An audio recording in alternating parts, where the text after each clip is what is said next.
Hey folks, Erick Stakelbeck here. Welcome to the Watchman Newscast. We are still reeling from the assassination of Charlie Kirk. I truly hope that your pastor had the moral clarity to address it on Sunday, because Charlie's murder is a history-shifting moment and a turning point for our country. He wasn't murdered because he was a political figure. He was murdered by a radical left-wing assassin because of his bold witness for Christ. Charlie was, first and foremost, a man of God who shared the gospel far and wide, who stood unapologetically for biblical truth, and who spoke truth in love, even on college campuses where he was often threatened and taunted.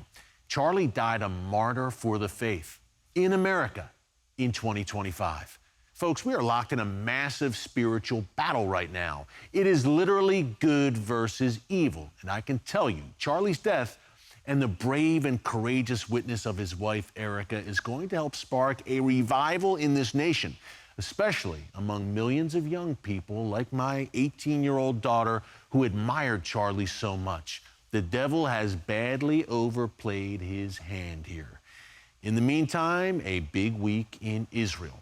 Secretary of State Marco Rubio was in Jerusalem today, where he met with Prime Minister Benjamin Netanyahu as Israel prepares its final push to crush Hamas in Gaza once and for all. Now, I was in Washington, D.C. last week, and I sat down at the Israeli embassy with the Prime Minister's top advisor, Israel's Strategic Affairs Minister Ron Dermer. He's Israel's point man for hostage negotiations, and he shared what Israel must do and what comes next. Before we go to that interview with Minister Dermer, a quick reminder to subscribe to the Watchman News channel right here on YouTube and click the notification bell so you get alerts every time a new video is posted. We are fast approaching 1.1 million subscribers for such a time as this, and we would love to have you here joining us every day, shoulder to shoulder, as watchmen and women on the wall. Here's my exclusive interview with Israel's Strategic Affairs Minister, Ron Dermer. Minister Dermer, thanks so much for joining us here at the Israeli Embassy. Hey, Great to be with you. Great to be with you as always. Big operation, obviously, the Israeli Air Force taking decisive action in Doha to target the Hamas leadership there. Minister, we've seen action in Yemen, even in Iran. Is this a message, a clear message to the adversaries of Israel and the free world that Israel will hold them accountable wherever they are? Absolutely. Since the horrific attack on October 7th, where 1,200 of our people were savagely murdered, you had scores of women who were raped, you had men who were beheaded, you had babies who were burned, and you had over 250 people who were kidnapped. Now, for your American audience, 1,200 Israelis being killed, we have around 1/40th the population that the United States has. So think about 40,000 to 50,000 Americans being murdered on a single day. What would you do? And we're fighting not just in Gaza, we're fighting a seven-front war, because there's Iran and its entire axis. And that axis includes the Houthis in Yemen, which you mentioned, Hezbollah in Lebanon. It included the Assad regime in Syria, and it also included Hamas. They were the biggest supporter of Hamas. 93% of their military budget of Hamas came from Iran. So they're out throughout the region, and after October 7th, the Prime Minister made it clear that no one was going to kill Jews with impunity anymore. That's the meaning of the rebirth of the State of Israel. You know, the old story where Jews can have pogroms against them and people will not suffer consequences, that was before the State of Israel was established. Since the State of Israel was established, we never had an attack the likes of which we saw on October 7th, and I think it was important for us to send a message to everyone in the region that we're simply not going to tolerate that. And I think the action in Doha is part of that message, but we hope that we'll be able to finish this war. We've gone a long way. It's almost 2 years. We're closing in on 2 years for the war. We hope we can finish it as soon as possible. We want to finish it with a victory. We're not prepared to finish it with a defeat. Yeah, why would you leave Hamas in any vestige of power? That's like leaving the Nazis in power in the wake of World War II. Makes no sense. Minister, if you deal a knockout blow to the Hamas leadership, that external leadership, is there a thought that that could maybe hasten the end of the war, to take out Hamas's external so-called political leadership? Yeah, well, we don't know the results yet of the action. We'll have to see. But yeah, these people who are sitting in Doha in these posh hotels, they're some of the most extreme members of Hamas. And they're also very much beholden to Iran. And I think Iran has no desire to see some sort of end to the war compromise. They'd like to keep this thing going on forever and continue to jab at Israel. So there was a feeling that we had that if we'd have a successful operation in taking out this top leadership, it would be not a death blow, but ultimate death blow, but a penultimate death blow on the way to actually wrapping up the war. Israel right now controls 75% of the Gaza Strip, the territory, and we're cleaning it out of all this underground terror infrastructure, which is vast. It's more than the London subway. These people used all the money that they got from the international community in the world, and they didn't build schools and hospitals. They built underground tunnels, and all the concrete went to not build structures above ground, but to build this tunnel network, this labyrinth of terror. And it's that's like a giant booby trap, Gaza, essentially. Actually, it is exactly a giant booby trap. And we had areas in Gaza, like last year, you remember we went into Rafah, and there was a big battle with the Biden administration over it. We went into Rafah. A lot of the population left.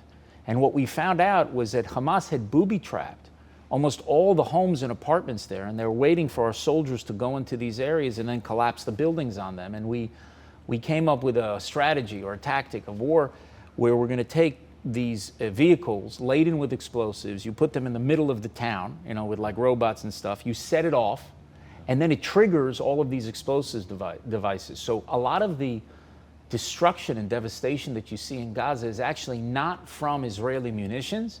It's actually from booby trap buildings where the explosives were set off and then everything collapses, or underground, where you destroy the underground and then the buildings on top of it that have those tunnel shafts, they're destroyed as well. So listen, Hamas not only is keeping people in Israel hostage. As we do this interview now, there are 48 hostages, 20 of whom are alive in Gaza, but they keep all the people of Gaza hostage. And they use them as human shields. Now, I don't think we've ever seen anything like this in history, where the entire civilian population is used as a human shield for Hamas. And there are areas where just even today, as we're speaking now, Israel in the last 24 hours has dropped flyers, tens of thousands of flyers on the population in Gaza, telling them to get out of harm's way because we're moving into Gaza City. And Hamas is doing everything to keep that population in harm's way. They actually shoot them. And we want to get the population out. They want the population to stay because they use their own people as hostages, and that's how they think they're going to sustain the fight. We can't allow them to emerge after what they did on October 7th and this horrific war. We can't allow them to emerge running Gaza. That's not going to happen. We have to finish this war. We have to destroy their military capabilities and their political rule and make sure that Gaza never poses a threat to the state of Israel. Yeah, and as you mentioned, Israel taking unprecedented measures to protect civilians in Gaza, I think unheard of in the modern annals of warfare. Hey, you're the point man on hostage negotiations, which you mentioned a minute ago. Tell us about some of the challenges there. You're dealing with a vicious terrorist organization, a death cult. Talk about some of the challenges you face in trying to mediate here and bring the hostages back when Hamas is on the other side. Yeah, it's very hard because, imagine negotiating with ISIS. Imagine negotiating with Al-Qaeda to get hostages. Now, we've done a couple of rescue operations. People ask all the time, why doesn't Israel do more rescue operations? We did the miraculous rescue operation in Entebbe where we freed those hostages, and that was a couple thousand kilometers away from the state of Israel. Here, they're only a few kilometers away, but they're kept in these underground dungeons. And the people who are holding them have orders to kill them, and sometimes there's blast doors. So you can be the most clever country in the world, and you can have the best technology in the world, and you can have fantastic special forces. But if there's a blast door, and there are people with guns to the head of the hostages, you try to rush them, and then you're going to lose those hostages. So you think, okay, what are the deals that we can do? And we've done 2 deals already. We have rescued a handful of hostages, and your audience should know the numbers. 251 people were taken hostage on October 7th. There were 4 people who were being held hostage, 2 alive and 2 bodies, actually. The ghoulishness of Hamas that they keep bodies hostage as well. 255. Of those 255 that were being held hostage on October 7th, October 8th, we have brought back to Israel 207. And I said there's 48 left. 148 have been brought back alive, and there's 20 more. So We have actually brought a lot of people back, and we did one deal a couple months into the war that brought well over 100 people back. Yeah. We did a second deal, which was in January, that brought another 40 or so back. But slowly but surely, we're trying to make sure that we get the people home. Our military operations have recovered a lot of the bodies. As we've taken over more territory and we have intelligence that tells us bodies are buried here, or we will interrogate somebody who knows where these bodies are, we'll find them. And we brought maybe 2 dozen or 3 dozen bodies back as well. But we're now at the last point where they still have these 20 living hostages there. And you have to negotiate, but you cannot compromise on your core principles while you're negotiating. And we have clear red lines. And one of the Prime Minister actually put forward 5 principles that he said are critical to end the war in Gaza, because he'd like to end the war tomorrow. Give us our hostages back, disarm Hamas, demilitarize the Gaza Strip so we don't have to keep going back and back into there over and over again. Israeli security control, overriding security responsibility over the Gaza Strip so it never poses a threat to us. And then a mandate to govern Gaza, that it wouldn't be Hamas and it wouldn't be the Palestinian Authority, because unfortunately the Palestinian Authority also poisons the next generation of Palestinians against Israel. So there has to be a new government for Gaza. Those are the principles that we put forward to end the war. And as long as we can negotiate a deal where we would get our hostages back, but not actually violate any of those red lines, we're willing to sit down and have those discussions. Unfortunately, Hamas has not agreed to terms that we can abide by, and so the negotiations may continue. We'll have to see, given what happened in Doha, if that's going to happen now, the next day or the next week. But in the meantime, we're continuing our military operation, and Israel right now has started to operate in Gaza City, as you know, on the news, and we're going to continue to do that until the battle is won. Now, if they stop and they say, hey, we're willing to give you the hostages, we're willing to end the war, at any moment they could do that. They could lay down their arms, give us our hostages, and basically the war's over. Yeah. How is Europe, for instance, its pronouncements that's going to declare a Palestinian state unilaterally later this month at the UN General Assembly? It seems to me that extends things. And it emboldens Hamas, and it encourages Hamas to dig in further when we have Canada, Australia, France, Britain, Belgium now, all saying we're going to declare a Palestinian state. We have the head of the EU talking about sanctions against Israel. Again, that just seems to give Hamas a lifeline. It's shameful. The whole thing is shameful. I remember when we did the 12-day war against Iran, you had the German chancellor who said Israel's doing the job of all of us, for us, right? It's the one that's getting its hands dirty. And instead of actually Europe congratulating Israel for defending Western civilization and the values they care about, because Hamas doesn't agree. That woman, the head of the EU, I can't remember her name. Van der Leyen. Van der Leyen, yeah. She's not welcome in Gaza, okay? Not the way that she looks. She can't live the life that she'd like to have for her own people in Europe. She can't do that in Gaza. She could in Israel. She's free to walk around, be what she wants to be in Israel. But now you're standing with the Hamas terrorists against Israel. They're facing internal political pressures in Europe. Some of it is just about the demographics in Europe. Some of it is old-fashioned anti-Semitism. And some of it, frankly, is they don't have the courage to stay the course. It's very hard when you prosecute a war to just stay the course and do the job until the job is done. But the fact that these countries are abandoning Israel, I think it's shameful for Europe. It doesn't say anything about Israel. It says a lot about Europe. Europe is not perpetrating genocide. Israel, the charge that we're perpetrating genocide is ridiculous. We are facing a genocidal organization. And they tried to perpetrate genocide on October 7th. And if our soldiers had not run into those kibbutzim that were being attacked, and they could just keep going on and on, they would have killed every single Jew in the country. We're facing a genocidal force. Part of their charter, the charter of Hamas, is the murder of Jews worldwide. So Europe, on whose continent the Holocaust was perpetrated, and none of these countries, virtually none of these countries, lifted a finger to save the Jews of Europe. Now when the Jews are fighting against a genocidal force, you're going to castigate and excoriate Israel for being genocidal. You're going to say we're perpetrating famine, which is, I think she said again today, also shameful, because there's no famine in Gaza. And despite the lies that are said that Israel's deliberately starving the people of Gaza, I was in the War Cabinet, and I'm in every single decision-making forum for senior ministers in the Israeli government. We're not deliberately starving the population. We're deliberately feeding the population. Do you think, I told you at the beginning of the interview, imagine 50,000 Americans are killed on a single day, 10,000 Americans are taken hostage. Yeah. Do you think what the American people would be focused on is how do we feed that population from where the enemy came? Again, it's unprecedented. It's unprecedented, but you know what? They just don't care. Yeah.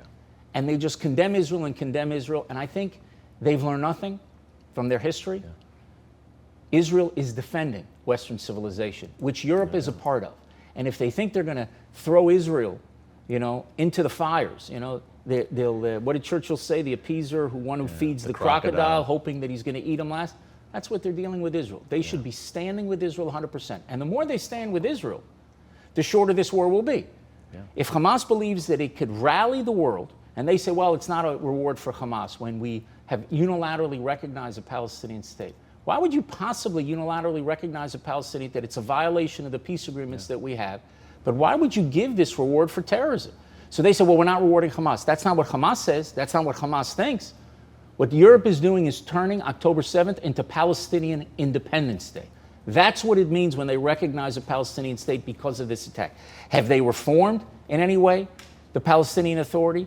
Have they stopped paying people to murder Jews? Have they stopped their educational system where they're poisoning the next generation? None of these things. Europe pays lip service to it, and then instead of standing with Israel against enemies that hate us both, they stab Israel in the back. It's shameful. And in history, we're doing this interview. In 10 years, in 20 years, in 30 years, it's going to look very different than it looks today. When the dust settles and all the facts come out, and people will understand that Israel treated a civilian population different than any country in the history of warfare, it's going to look very, very bad. And she could tweet it today, and she could get the applause of those people sitting in European, chancelleries. In history, it's going to be an act of shame. It will be a badge of shame for those who did not stand with Israel at this critical hour. And those who did, it will be a badge of honor. Yeah, and they're ultimately committing cultural suicide, it seems, in Europe. And Israel, as you said, first line of defense for Western civilization, and yet we have Prime Minister of Spain now accusing Israel of genocide. But one bright spot, Minister, is the United States. Still a beacon of sanity here in the West. Talk about the relationship between the Netanyahu government and the Trump administration. Seems like a complete game changer. You know the relationship very well, having served as ambassador here in D.C. for years. It seems that the U.S.-Israel relationship is at a new level now, at a very crucial time, obviously. Yeah, I think the partnership between President Trump and Prime Minister Netanyahu has been critical in this last 8 months or 9 months since the president took over.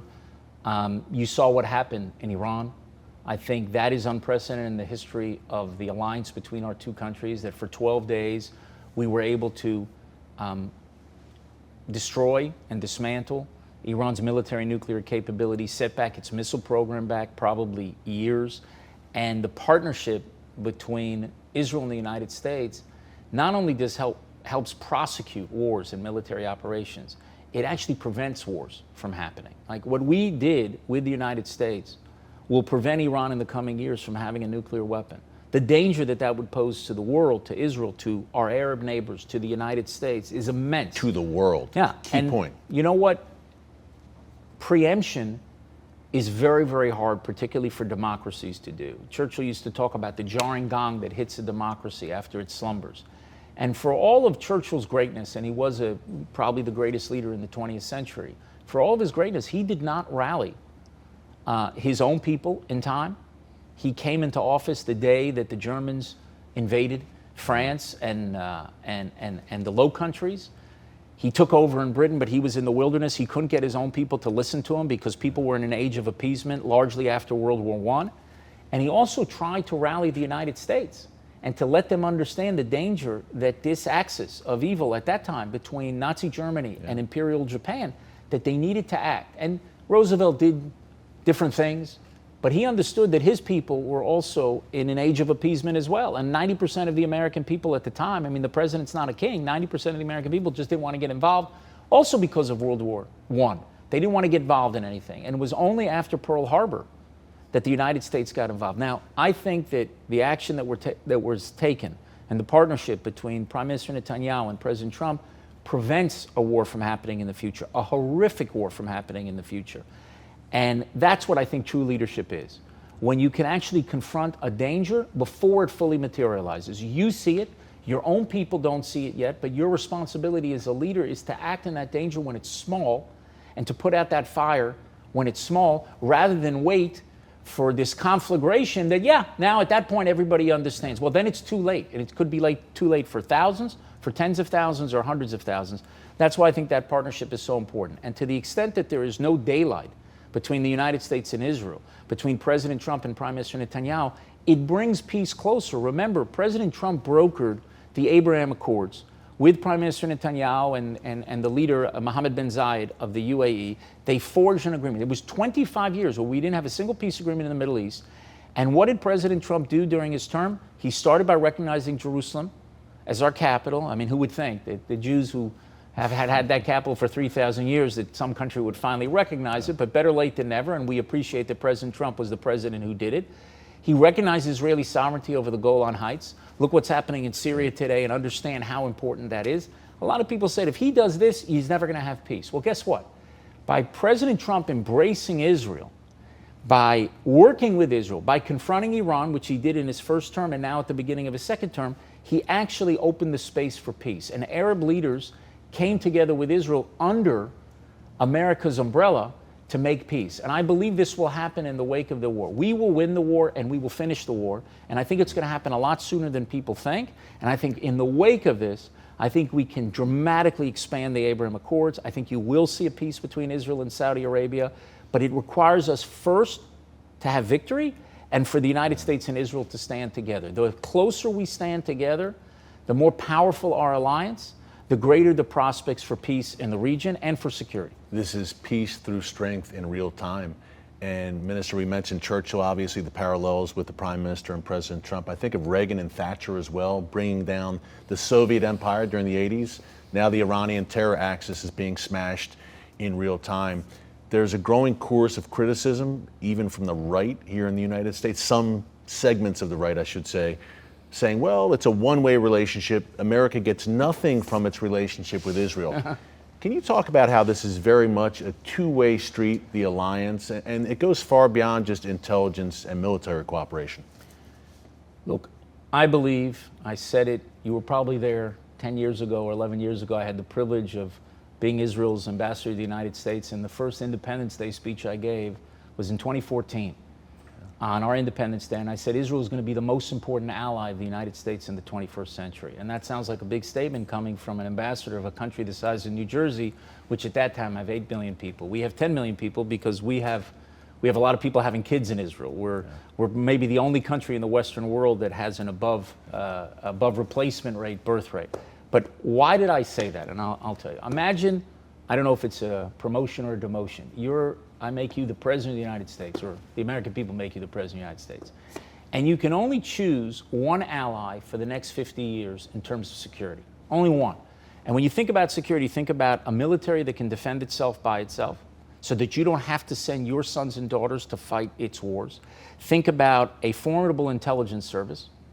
Think about a cyber capability, which is an important new form of warfare, and also the capability to build weapons, both offensive and defensive weapons. So who's your ally? Is it Canada? Hear about the Canadian Intelligence Service, the Canadian cyber capability? Is it Australia? No. Is it France?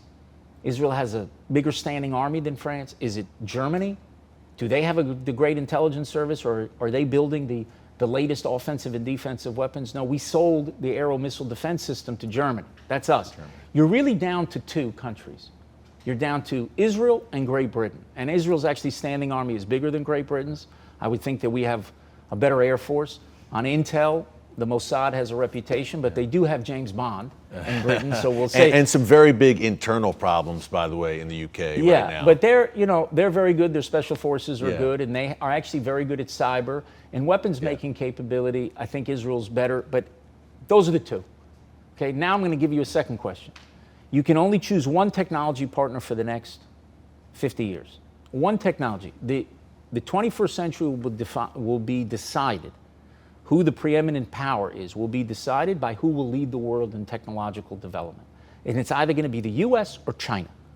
Now, if America was a company and China was a company, and they're competing with each other, first order of business on the first day, buy Israel. Because Israel is a technological juggernaut, which you know, and I'm sure you've covered many times. So, and you can't compare Israel and Britain when it comes to technology. So if you only think purely about American interests, what is the interest of the United States in terms of security and the economy and prosperity? The partnership is with Israel. We are America's most important ally.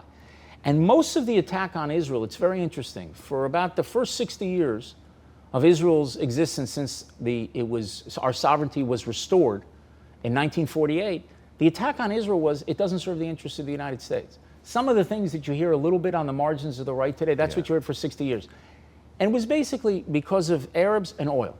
Well, as the U.S. became energy independent, and as the Arab world started moving closer to Israel, that argument did not make any sense. And I can tell you that if you one day would serve as a Secretary of Defense, whoever's going to serve, or the director of the CIA, they're going to see that the intel that they get on Iran, on ISIS, on threats to the United States that come from the Middle East, 90% of it, and I'm being generous, it's more, 90% is going to come from Israel. So Israeli intelligence is keeping Americans safe. Israeli weaponry, both offensive and defensive weaponry, are keeping America safe. Our cyber capability is helping the United States.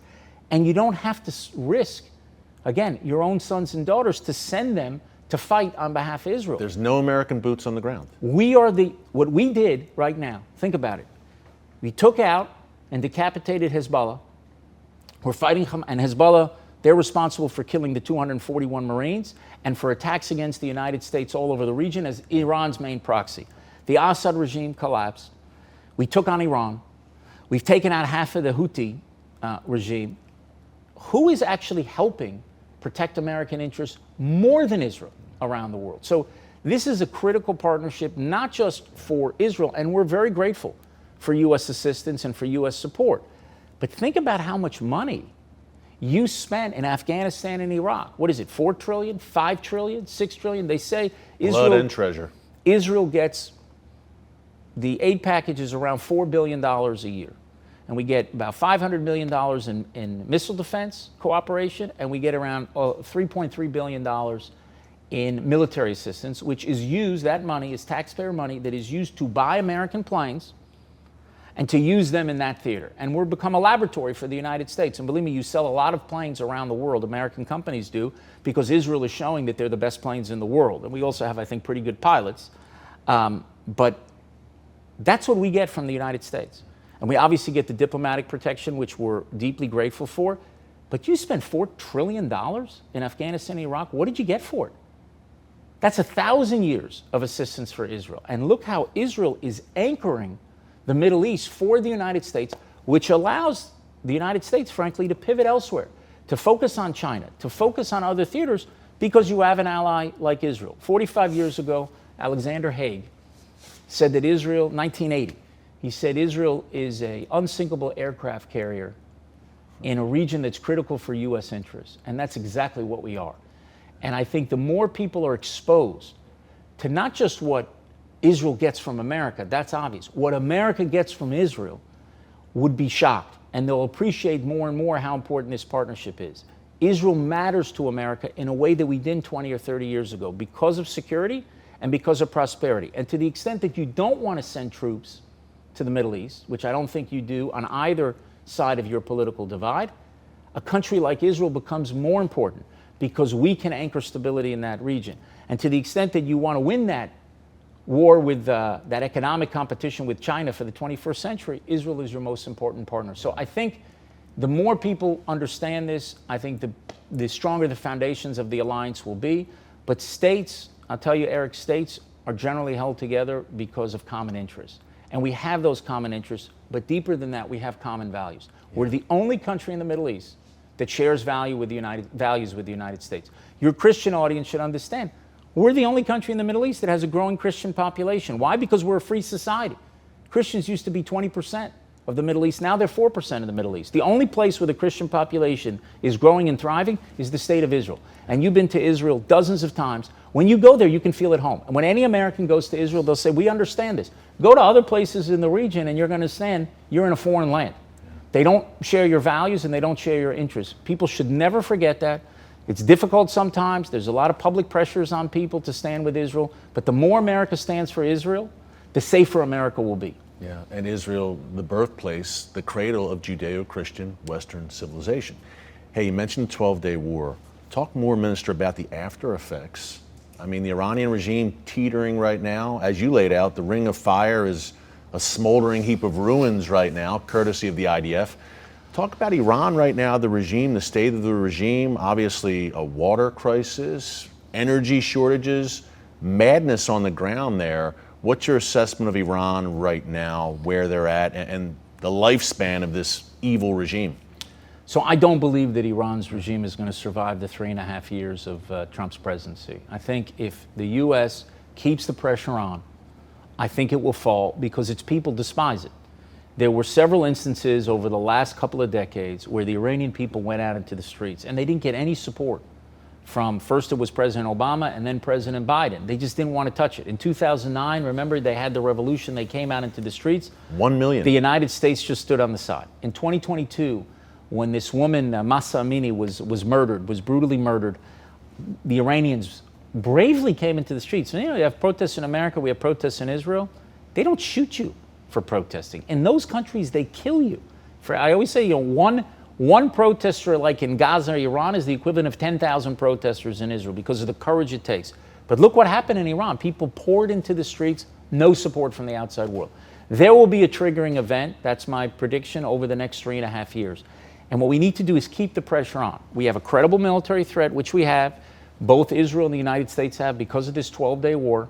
You have to keep crippling sanctions on. Hopefully the Europeans won't get wobbly down the stretch, but I'm not sure if they're, I wouldn't bet on that, but hopefully they will snap back the sanctions and keep the pressure on. But then invest and support the people of Iran, because the people of Iran are not the enemy of the American people or the people of Israel.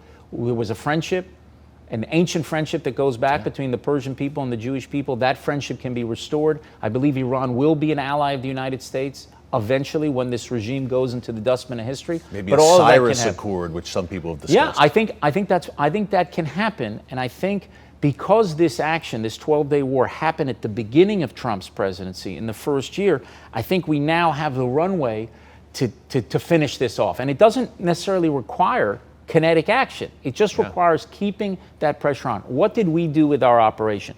We didn't set out to dismantle Iran's regime.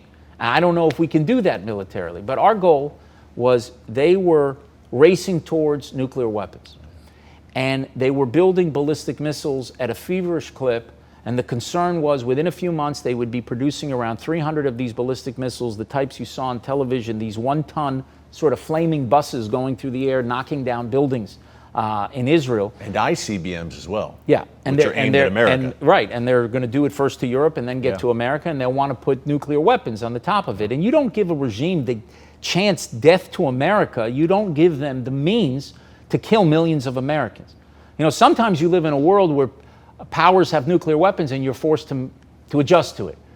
But you're going to allow a non-nuclear power like Iran that leads millions of people in chance of death to America, you're going to allow them to develop nuclear weapons? I think President Trump understood it, and he was very clear about this from the beginning.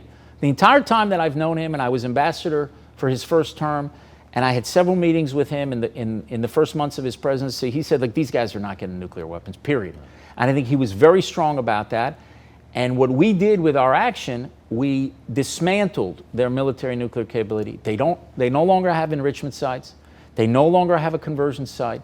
Their centrifuge manufacturing capabilities, most of them have been destroyed. We took out their top nuclear scientists that were working on the equivalent of Iran's Manhattan Project.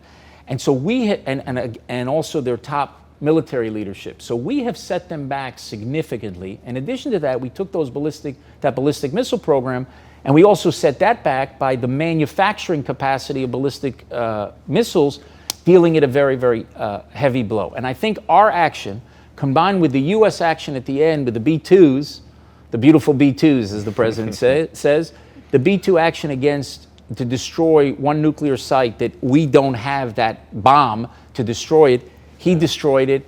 And then he took other action as well, closing apertures in one place in Isfahan, where a lot of the nuclear material right now is buried. The action that he took bought us the time and space to have a campaign of pressure, ascending pressure against Iran, that doesn't require, in my view, American boots on the ground. I don't think it requires Israeli boots on the ground. What you have to do is keep squeezing and squeezing, always have the military option there.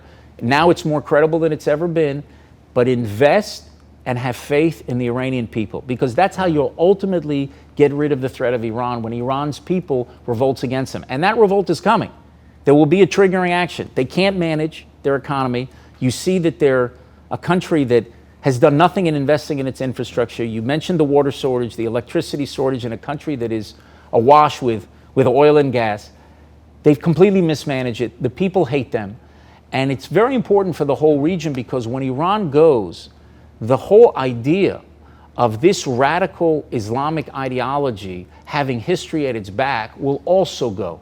And I think it can mark a sea change in the region. That was one of the great sources, the great source of instability, carnage, chaos in the region. It's all coming from Tehran. We've dealt with the proxies.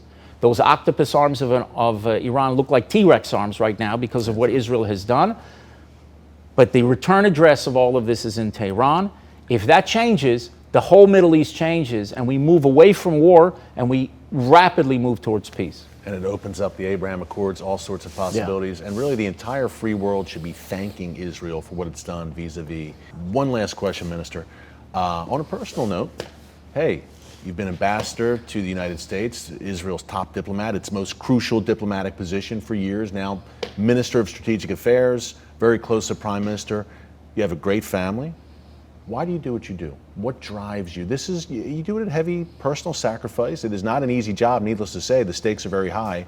Why do you do what you do, number one? And I was going to ask you also about the Prime Minister's legacy. We mentioned Winston Churchill, and he's a wartime Prime Minister, so kind of a twofold question there. But first, your motivation. Well, look, I was born and raised, as you can hear from my accent, in the United States, in Miami Beach, Florida. I was educated at University of Pennsylvania.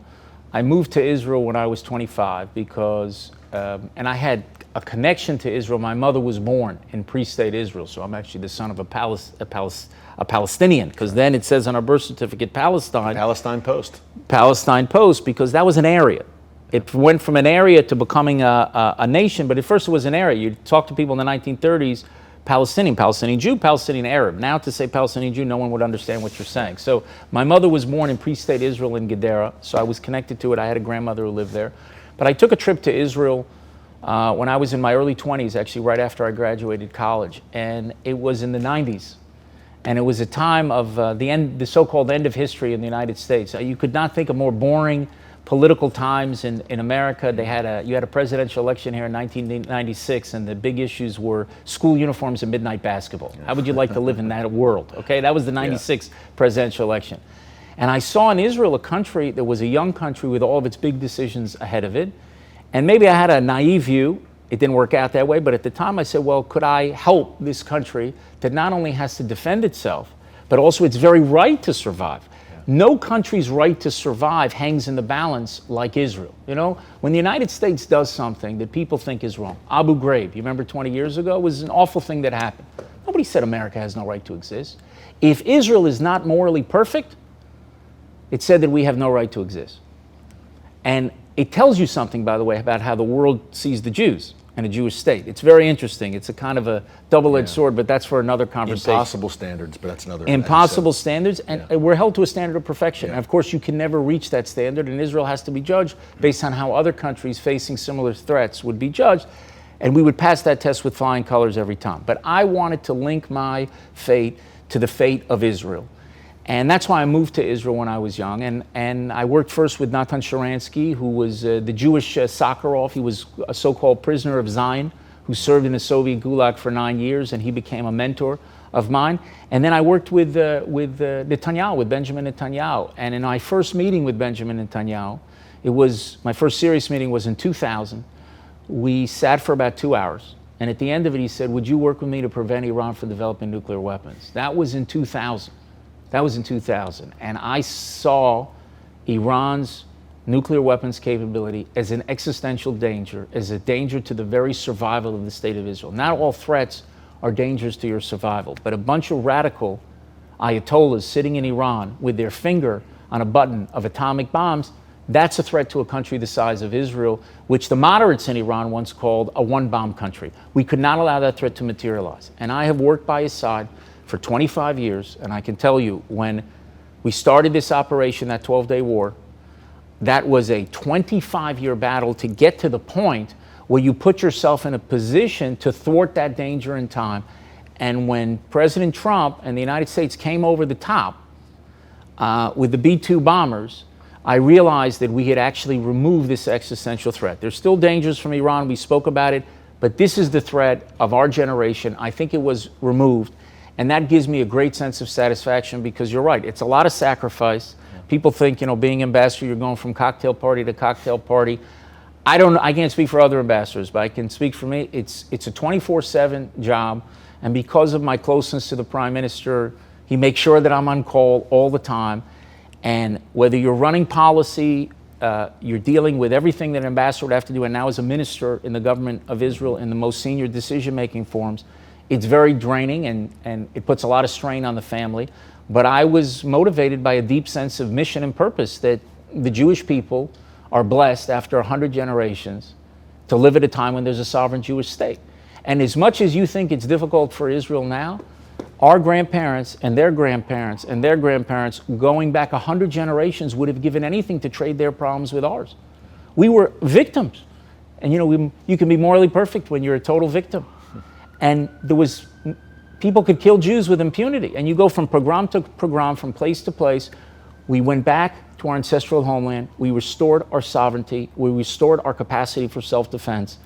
And 100 generations dreamed to have the opportunities that we have. And I'm the third or fourth generation of people who are now blessed with this privilege to live at a time when there's a sovereign Jewish state and to live in a sovereign Jewish state. And I think that privilege needs to be secured for the next generation. So I've been motivated for what could I do to help secure that blessing for the future. And I hope when we're all in, somebody asked me the other day about, you have so many problems you have to deal with, how are you going to solve all of it? And I don't think Israel's problems get solved. I think you have to keep working, keep improving, keep building. The race goes around and round, and you pass the baton from one generation to the next. Hopefully, one day your viewers the Messiah will come and everything will be easy. But until that day comes, we have to struggle for our survival and our right to survive. And that's what I've tried to do for 25 years. And I feel blessed that I had the opportunity to be by Prime Minister Netanyahu's side for 25 years. And I saw, I got to tell you, I don't work harder than the boss. One thing I can tell you about Prime Minister Netanyahu, I don't know how he's standing. I think he may be part machine. Aren't they saying that's going to happen in a few years? I think it already happened with Prime Minister Netanyahu. He's part human, part machine. But the load that he has on his shoulders and how he's had to carry the Jewish people forward and the Jewish state forward against all the slings and arrows that he faces internally and externally and all the pressures, it's remarkable. And Israel was blessed to have him as a prime minister. I once called him a Gulliver and Lilliput, and he is. And at this point in our history, this generation needed a Gulliver. He's proved to be that Gulliver. And after this strategic catastrophe on October 7th, where it looked like Israel was as low as it's ever been, he helped turn the tides because of the resolve of the people of Israel, the bravery of the soldiers of Israel, but the leadership of the prime minister to stand up to internal and external pressures and lead Israel to victory. It's been a very, very tough course, but we're blessed to have him as a leader. We're blessed, I think, to have President Trump in the White House at this critical time. And what we need to do is finish this war to victory, win the war, and then win the peace. Resilience. Minister, well said. Thank you so much. We appreciate it. God bless. Thank you.